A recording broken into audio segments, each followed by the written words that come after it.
आपण पाहत आहात EDTV, बातमी अशी जिच्यावर तुम्ही ठेवणार विश्वास।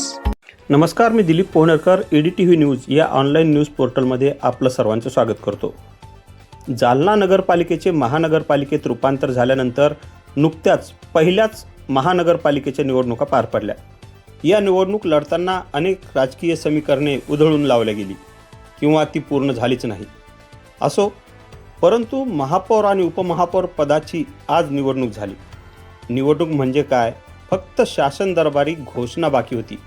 तशी ही निवडणूक 4-5 दिवसांपूर्वीच झालेली होती आणि ती देखील बिनविरोध। आज अधिकृत झालेल्या घोषणेनुसार जालना शहर महानगरपालिकेच्या महापौर पदाचा पहिला मान श्रीमती वंदना अरुण मगरे यांना, तर उपमहापौर पदाचा मान माजी उपनगराध्यक्ष राजेश रामभाऊ राऊत यांना मिळाला आहे। हे दोघेही भारतीय जनता पक्षाचेच उमेदवार आहेत। निवडणुकीचे पीठासीन अधिकारी म्हणून अपर जिल्हाधिकारी रमेश मिसाळ यांनी काम पाहिलं। जालना महानगरपालिकेमध्ये एकूण 65 नगरसेवकांचा कारभार चालू राहणार आहे। आजच्या महापौर उपमहापौर पदाच्या निवडणुकीच्या कार्यक्रमाला 63 नगरसेवकांनी उपस्थिती लावली।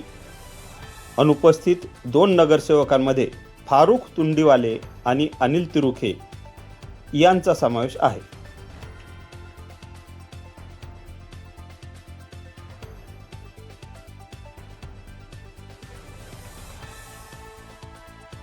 जालना शहराची महापौर आहे, मग ती सत्ताधारी असो या विरोधी पक्ष, प्रत्येक नगरसेवक आणि प्रत्येक नागरिकाचा विश्वास घेऊन मी काम करेन।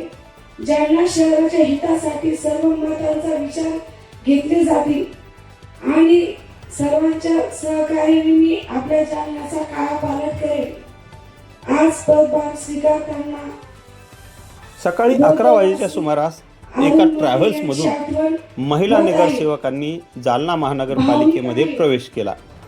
यावेळी सर्वांनीच भगवे फेटे बांधल्यामुळे वातावरण भगवेच दिसत होते। दरम्यान सभागृहात प्रवेश केल्यानंतर घोषणाबाजीही सुरू झाली। 1 तासाच्या सर्व प्रक्रियेनंतर ही निवडणूक पार पडली। अपेक्षा करूयात, आत्तापर्यंत झालं गेलं गंगेला मिळालं, परंतु यापुढे तरी जालन्याच्या विकासाला हे नवीन भाजपाचं मंडळ प्राधान्य देईल।